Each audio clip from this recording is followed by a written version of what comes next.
E Jesus enviou estes 12 e lhes ordenou, dizendo: Não ireis pelo caminho dos gentios, nem entrareis em cidade dos samaritanos, mas ide ante as ovelhas perdidas da casa de Israel, e indo pregai, dizendo: É chegado o reino dos céus. Curai os enfermos, limpai os leprosos, ressuscitai os mortos, expulsai os demônios, de graça recebeste, de graça dai. Não possuais ouro, nem prata, nem cobre em vossos cintos, nem alforjes para o caminho, nem duas túnicas, nem sandálias, nem cajado, porque digno é o obreiro do seu alimento, o operário do seu alimento. E em qualquer cidade ou aldeia em que entrardes, procurais saber quem nela seja digno, e hospedai-vos aí até que vos retireis. E quando entrardes em alguma casa, saudai-a. E se a casa for digna, desça sobre ela a vossa paz, mas se não for digna, torne para vós a vossa paz. E se ninguém vos receber, nem escutar as vossas palavras, saindo daquela casa ou cidade, sacudiu o pó dos vossos pés. Em verdade vos digo que no dia do juízo haverá menos rigor para o país Sodoma e Gomorra do que para aquela cidade. Deixa eu parar aqui. Se você ler um pouquinho antes, eu comecei a ler no versículo 5, mas você vai pegar no versículo 1. E chamando os seus 12 discípulos, deu-lhes poder sobre os espíritos imundos para expulsarem e para curarem toda a enfermidade e todo o mal. E começa aqui a dar o nome dos 12. Então envia os 12. Nós temos uma outra passagem que ele envia 70. E depois nós temos em Mateus 28 a grande comissão. E o interessante aqui nesse texto que eu quero citar, e é o tema, o título do nosso estudo hoje, é sobre uma casa digna. Vocês observaram aqui que o versículo 11, eu quero frisar bem, diz assim: E em qualquer cidade ou aldeia em que entrardes, procurai saber quem nela seja digno, e hospedai-vos aí, até que vos retireis. Versículo 12: E se a casa for digna, desça sobre ela a vossa paz, mas se não for digna, torne para vós a vossa paz. E aí continua aqui o texto, conforme eu li. Queridos, nós estamos aqui diante de um texto muito interessante e eu quis meditar com vocês um pouco nessa tarde sobre essa questão de uma casa digna, de ser digno, de uma casa digna, do grego axios, né? Mas muitas vezes a tradução do grego para o português, muitas vezes ele tem uma conotação ou uma impressão um pouco diferente, né? Na verdade, que digno seria, dizendo assim numa palavra mais simples, né? Alguém que responde positivamente ao Evangelho. Porque se você observar, os apóstolos foram anunciar o Evangelho, e o Senhor disse: Eu não leve túnicas, não levo forja, é uma viagem rápida, é um trabalho rápido que vocês vão fazer. Não vão aos gentios, vão à casa de Israel, vão lá e anunciem, cure os enfermos, prega o Evangelho, diga, né, que é chegada a voz do reino de Deus, do reino dos céus. Então eles vão e fazem esse trabalho. E o que o Senhor informou aqui, procurar alguém que seja digno na cidade, na aldeia, se numa casa, né, hospedem-se na casa de quem? Ou seja, uma pessoa que seja digna, né? Então você tem uma cidade, uma aldeia, uma pessoa, uma casa que seja digna. Ou seja, que recebe ou que tem uma recepção favorável ao Evangelho. Que tem uma boa recepção à palavra, ao Evangelho. Observe bem essa palavra digno. Já mais à frente, Paulo escrevendo aos Filipenses, já dizendo para aqueles que eram salvos, que já tinham sido salvos, alcançados pela graça do Senhor Deus. Versículo 27 de Filipenses 21. Não vou ler todo o texto, só o 21 aqui diz assim: Somente deveis portar-vos dignamente, conforme o Evangelho de Cristo, para que, quer vá e vos veja, quer esteja ausente, ouça acerca de vós, que estáis no mesmo Espírito, combatendo juntamente com o mesmo ânimo pela fé do Evangelho. Somente deveis portar-vos, ter uma conduta, ter uma postura de dignidade, postura digna, né, no Evangelho. Ele envia pessoas e ele diz: olha, se você chegar numa casa, procure naquela cidade, naquela aldeia, naquele vilarejo, naquela comunidade, nas comunidades que vocês vão estar indo, né, nessa missão, alguma casa que seja digna, alguma pessoa que seja digna. E essa pessoa, essa casa, ela te receba.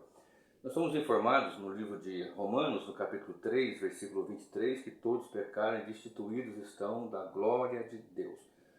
Logo, quem seria digno, né, se todos pecaram? Ora, o Senhor veio realmente para pecadores, Ele veio salvar pecadores. Então não eram pessoas melhores do que outras, não. Eram pessoas que tiveram, pela graça do Senhor Deus, a dignidade de receberem o Evangelho, de estarem sendo receptivos à mensagem, à proclamação, à pregação do Evangelho. Observe em 1 Tessalonicenses 2,12, também Paulo escrevendo para crentes já maduros, ou que estavam já salvos, né? Para que vos conduzisseis dignamente para com Deus, que vos chama para seu reino e glória. Conduzir dignamente, postar dignamente, postura digna, condução, viver de um modo digno do Evangelho. Em Efésios 4, versículo 1, está escrito assim: Rogo-vos, pois, eu, o preso do Senhor, que andeis como é digno da vocação com que fostes chamados. Né? Na Nova Almeida Atualizada diz que vivam de maneira digna, ou seja, numa postura de dignidade de atitude diante daquele que chamou-nos para o Evangelho da sua glória. Então, perceba, a missão era ir e anunciar que o reino de Deus está próximo. Era ir e pregar o Evangelho, curar os enfermos, e limpar os leprosos, expulsar os demônios. E você note que ele disse, vão e procurem alguém que seja digno, uma casa digna, uma cidade digna, uma aldeia digna, alguém que seja digno de receber, e fique ali. Não fique de casa em casa não, perambulando para lá e para cá, fique naquela casa, que receberem o Evangelho, que receberem a palavra, que estão recebendo. Quem nega vocês, nega a mim, mas quem recebe vocês, quem recebe a vocês, então a mim estão recebendo. Então vocês vão anunciar, vocês vão proclamar, vocês vão pregar e procure uma casa que seja digna e fique lá. E muitos os rejeitaram, muitas pessoas não recebiam o Evangelho. Em certa ocasião, indo mesmo a Samaria, uma região da Samaria, o Senhor foi rejeitado e João e Tiago ali, se não me falha a memória, eles queriam orar ao Senhor para que descesse fogo do céu, como fez Elias. Né? Vamos orar, vamos pedir que desça fogo do céu. E o Senhor fala, você não sabe de que espírito sois? Né? Se você observar lá em Atos, Pedro, enfim, ele é enviado para aquela ocasião, para aquela região, para anunciar o Evangelho, para proclamar a palavra de Deus. Não é Pedro, não. Não fugiu agora. Mas eles são enviados ali, né? Eu já tenho até sermão no meu canal falando sobre isso. E eles vão lá, vou achar aqui para não ficar, em Atos 8. E vão lá então e anunciam o Evangelho, pregam a palavra de Deus. Atos capítulo 8, deixa eu ver aqui rapidinho.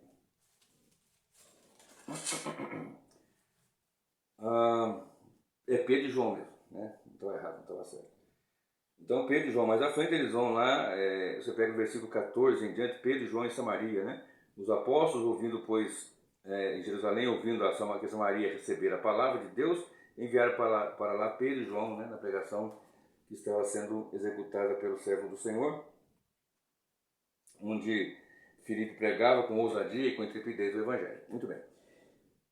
Onde eu quero chegar com isso? É uma mensagem simples, não quero que fique longo esse vídeo. Ser digno para receber o Evangelho, embora sejamos pecadores, mas depois de salvos, é claro que ainda nós temos o problema do pecado, a presença do pecado, que será extirpada com a vinda do Senhor e novo corpo, um novo céu e nova terra e um corpo de glória. Né? Nós não temos mais a condenação do pecado, nós somos salvos da condenação do pecado, nós não somos mais escravos do pecado, nós já morremos para o pecado, Romanos 6, versículo 2 deixa bem claro isso. No Romanos 6 você vai encontrar essas expressões todas ali, mas ainda o pecado tem a sua presença, ainda há a presença, ainda há a influência do pecado, ainda há uma natureza caída que nós estamos nela, mas nós somos nova criatura, mas estamos aqui em carne ainda e lutamos constantemente, e isso será vencido gloriosamente quando Cristo voltar. Mas aqui nós lutamos em santificação, nós vivemos em santificação, e a santificação nos dá condições de viver uma vida plena para o Senhor, com dignidade, né? Portar dignamente. Então, ocasionalmente ele pregava e as pessoas eram curadas, eram libertas, Mas muitos desses não foram dignos de receber o Evangelho. Muitos desses negaram o Evangelho, não queriam o Evangelho. Você pode pegar, por exemplo, Marcos 5, né? Quando ele vai lá em Gadara e prega, e aquele moço gadareno, que era uma pessoa terrivelmente possessa por demônios, espíritos malignos, e ele é salvo, ele é liberto, ele é transformado, né? E o Senhor Jesus Cristo atendeu o pedido dos demônios que pediram, deixa-nos entrar naqueles porcos, e assim ele deixou. Atendeu o pedido dos moradores, dos porqueiros, dos donos daquelas terras, olha, sai do nosso território. E ele saiu. E o moço liberto, deixa eu contigo no barco. Não, você vai ficar aqui. Não atendeu o pedido do moço, porque tinha um propósito para ele. Fique aqui e pregue, que agora a sua casa é digna, você agora é digno. E eu estava dizendo, por que eu estou dizendo isso? Né? Estava comentando, por que eu estou dizendo isso? Eu estava observando, eu tenho lido bastante, eu gosto de ler. É um hábito que eu tenho desde a minha infância mesmo. Então logo comecei a aprendi a ler, bem tenra idade, eu comecei a ler, eu gosto muito de ler. É um costume que eu tenho, é um bom costume que eu tenho. E eu sempre gostei de observar que as pessoas muitas vezes, na sua conduta, elas vão formando, através de leitura mesmo, de não tomar uma posição de uma cosmovisão bíblica, eles tomam outras cosmovisões, eles vão pelo caminho, muitas vezes, não somente filosóficos, humanistas e assim por diante. E eu vi um filósofo dizendo, eu gosto muito de ler e gosto muito de ouvir pessoas que falam sobre vários assuntos, pessoas conhecedoras, pessoas que têm um cabedal cultural bastante elevado, eu acho bastante interessante, eu acho bastante proveitoso muitas vezes ouvi-los. E eu vi um dizendo a seguinte frase, ou a seguinte expressão, ou o seguinte pensamento. Eu acho interessante o cristão que acredita que pode sofrer por um propósito de Deus, mas não tem essa fé, ele é ateu. Eu acho interessante o cristão conseguir passar por dificuldades, adversidades e tributar glórias a Deus ainda, porque embora ele não esteja entendendo, ele consegue adorar a Deus a si mesmo. Eu consigo achar interessante alguém, e até eles diz, né? Eu tenho até uma inveja das pessoas que conseguem, de maneira altruísta, passar por adversidades e dando glórias a Deus realmente. Como o apóstolo Paulo disse, eu sei ter necessidade, sei passar por fome, sei passar por tribulações, já passei por açoites, passei por naufrágios, passei por surra de vara, foi apedrejado e assim por diante, e eu continuo firme, posso todas as coisas naquele que me fortalece, né? E ele dizia o seguinte, mas ele é ateu, né? Ele não consegue acreditar no Deus. Mas não é que ele não consegue, não é digno. Quem sabe se ele for um eleito, na frente ele volte, como Paulo, que foi perseguidor, possa assumir uma postura cristã digna. Você entendeu como é que é sério isso? Procure uma casa que seja digna. Talvez você na sua cidade, no seu bairro, na sua família, na sua parentela, são vários irmãos, parentes, tios, sobrinho, primo, vô, tanta gente. E somente você é uma pessoa que serve a Deus, que teme ao Senhor, que proclama o Evangelho, que tem realmente uma conduta digna diante do Senhor Deus. Continue assim, né? Deus da sua graça e te salvar, Deus se agradou de ti salvar, não sei, nos planos eternos de Deus. Ele quis e assim foi, conforme os seus decretos, seus planos. Imagine a sua casa ter uma casa digna, uma casa que recebe o Evangelho. Quando os pregadores saem anunciando o Evangelho, que vai na porta da sua casa, que bate para entregar um folheto e falar um pouco da palavra de Deus, não dizer apenas Jesus te ama, mas falar do Evangelho, falar da palavra de Deus, falar que tem uma condenação eterna para aqueles que recusam o Evangelho, receba-o se você for uma casa digna, uma pessoa digna. Eu não me refiro aos testemunhos de Jeová, que aquilo é seita, coisa das trevas. Estou falando de cristãos, serve de Deus que prega o Evangelho. Que não estão atrás de dinheiro, mas tão somente de proclamar o Evangelho, de anunciar o Evangelho de Jesus Cristo. Imagina a sua casa digna recebendo o Evangelho. Olha só, nós temos aqui um texto, né? Tem dois textos até que eu chamo de textos emblemáticos aqui nesse meu momento com vocês aqui, nessa nossa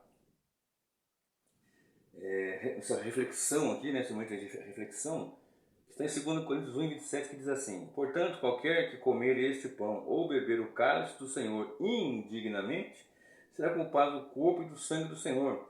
Né? Vocês sabem que lá essa carta aqui de Coríntios, né? Coríntios é uma igreja que estava com aquele espírito faccioso, né? Eu sou de Paulo, eu sou de Apolo, eu sou de Cefas, eu sou de Cristo, e um querendo ser melhor que o outro, os grupos, aquela coisa toda. E Paulo vem ensinando, olha, um planta, outro rega, mas é Deus que dá o crescimento. Né? Quem opera esse querer efetuar é o Senhor Deus, ele fala uma das suas epístolas, o apóstolo Paulo diz isso.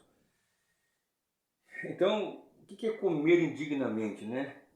Não discernindo o corpo do Senhor. Você veja ali que tem uma facção ali. E o mérito altruísta de Cristo não era em dividir, era em somar, assim, formar o seu corpo, juntar o corpo. Você observa lá em em Efésios 2, que ele faz os dois povos, gentios e judeus, ele faz um novo homem, um novo homem, que esse homem é o corpo, e esse novo homem é uma noiva, é uma mulher, e Cristo é a cabeça. É algo místico realmente, a união mística do cristão, do servo de Deus, que é um pecador, mas que agora é santo, que era um pecador, que ainda peca porque tem uma natureza pecaminosa, mas agora é um salvo, é um santo. Nós somos chamados de santos. A partir do momento da conversão, ele já não nos trata mais como filho das trevas, né? Antes andávamos no curso do príncipe deste mundo e eram, por natureza, filhos da ira. Agora somos servos de Deus, igreja do Senhor, santos e eleitos, selados com o Espírito Santo, né? Todos éramos pecadores, agora somos pecadores salvos, agora somos eleitos, somos santos para o Senhor, para a glória de Deus. Então, você observa que era incondizente com o caráter desse altruísmo de Cristo, em que o corpo fosse ali totalmente dividido, né? Era algo assim, e tratando o corpo de Cristo, algo assim irreverente, né? Desprezando ali o corpo e o sangue, representado na ceia do Senhor, né? Representado na ceia. O pão representando o seu corpo rasgado e o seu sangue vertido, representado pelo fruto da vide, né? Pelo vinho. De maneira que as pessoas ali, muitas vezes, indignamente, vivendo uma vida de separação, de discórdia, de mentira, de engano, e desprezando e levando-se de forma irreverente as coisas do Senhor. Nossa casa é uma casa digna. Então vamos viver como nós vemos orar em Filipenses, portando de forma digna. Recebemos com dignidade a mais digna das mensagens, que é a mensagem do Evangelho. Vivamos de maneira a nos portar de forma digna, com dignidades de atitude, dignidade de atitudes. Nossa vida é uma vida agora para a glória de Deus. Observe um outro texto, também que eu chamo de emblemático, que está no livro de Hebreus, capítulo 11, que diz assim: dos quais o mundo não era digno, errantes pelos desertos e montes e pelas coisas e pelas covas e cavernas da terra. Está dizendo aqui de homens que foram perseguidos, homens que foram cerrados ao meio, pessoas que foram torturadas, de tais esses que o mundo não era digno, né? O mundo era indigno de receber esses homens, e porque, por causa do Evangelho, preferiram ter a sua vida ceifada, ter a sua vida arrancada, ter o seu corpo decepado, os membros, esfolado, a carne viva, do que negar aquele que o salvou na cruz do Calvário. Então, estou falando isso por causa daquele filósofo dizendo o seguinte: olha, eu queria tanto, né, acho tão interessante, mas eu sou ateu. Não é interessante não, querido. Se o Senhor não salvar, se Ele não edificar a casa, envolve vigia o sentinela. Se Ele não salvar, o homem não se salva. Não é o homem com a sua prepotência, arrogância, porque todos nós rejeitamos a Deus, e Ele salvou, Ele vai buscar os que Ele salvou, ou melhor, o que Ele foi eleito, Ele vai buscar. Isso aí você pode até não gostar dessa doutrina, você pode até não acreditar nisso, mas você não pode dizer que não é bíblica e que não está coerente com a Escritura Sagrada quanto a Bíblia. Você não pode dizer isso.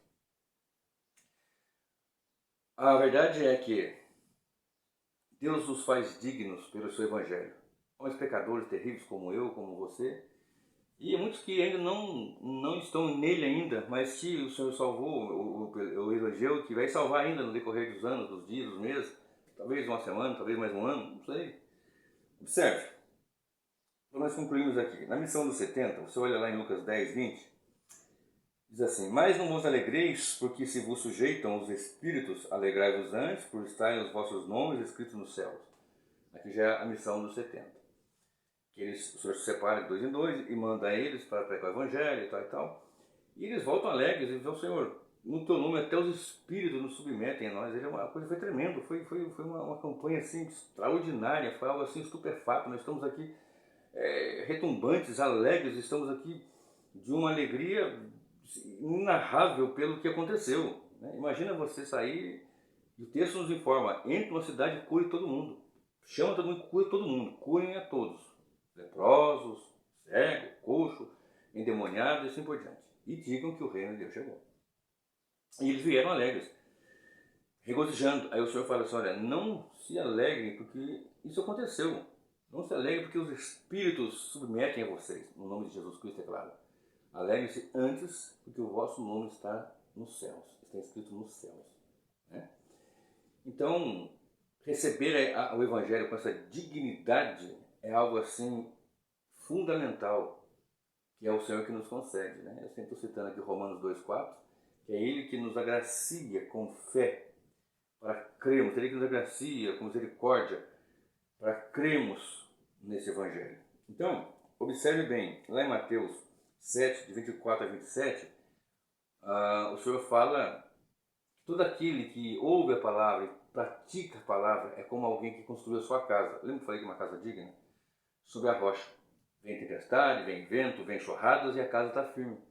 Mas aquele que rejeita, que não dá atenção a essa mensagem, ele pode ser sábio, pode ter uma biblioteca extraordinária, pode ter um cabedal cultural extraordinário, pode ser uma pessoa diante da sociedade ilibada, mas ele não crê em Cristo, não confessa Cristo, não acredita que Cristo morreu por pecadores e ressuscitou ao terceiro dia, ele é indigno desta salvação.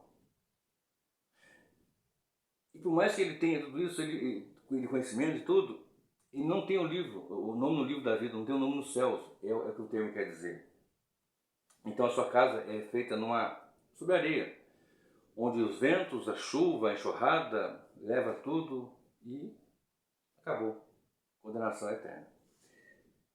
Para nós aqui aplicarmos, queridos, observe, como é que nós recebemos e tratamos o Evangelho. Essa maneira de recebermos e de tratar o Evangelho define hoje como nós seremos recebidos e tratados amanhã pelo Rei dos Reis e Senhor dos Senhores, o Senhor do Evangelho. Como você recebe o Evangelho? Quando o Evangelho chega a você despreza, você faz como aqueles que ouviram Paulo, uns para um lado, outros para outro, e somente Dionísio, lá em Atos 17, né? Somente o Dionísio e algumas pessoas chegaram até ele lá e tal. Depois a gente ouve, está muito cedo, sou muito jovem, só tenho 22 anos, ou só tenho 17, só tenho 30, enfim, amanhã talvez, quem sabe, deixa eu viver a vida, estudar um pouco, deixa eu, sei lá, viver um pouco depois, lá para meus 70, 80, 50, se eu chegar, eu vejo o que eu faço com o Evangelho. Ou seja, deixa eu curtir primeiro, no resto da minha vida, quando eu tiver só o bagaço de laranja, eu entrego ao Senhor para servir. Aí está com dor nas costas, dor na coluna, está com pressão alta, diabetes muitas vezes, já não enxerga bem, já não consegue ter mobilidade. Lembra-te do teu Criador nos dias da tua mocidade, nos dias da juventude. Como recebemos e tratamos o Evangelho define como seremos recebidos e tratados pelo Senhor do Evangelho. Mateus 25, de 31 a 46, fala que o Senhor vai se sentar no tribunal, no trono de juízo, e vai colocar à direita as ovelhas e à esquerda os bodes. Para a direita, para os bodes, ele vai fazer uma série de frases e vai dizer assim, antes dessas frases, né? Estive com fome, tive de comer, estive nu, tal.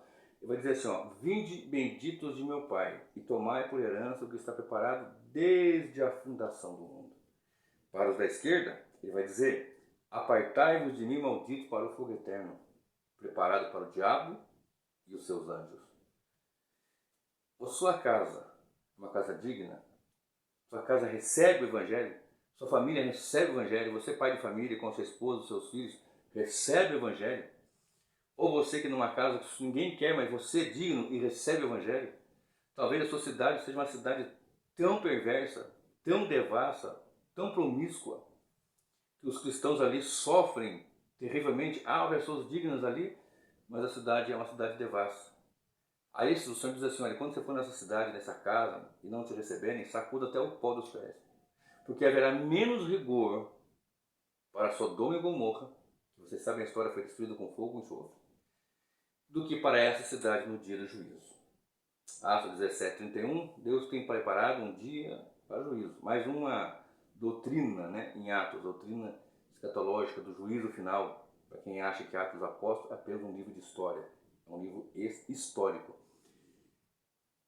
No dia do juízo, você vai ser recebido com dignidade ou você tratou indignamente o Evangelho?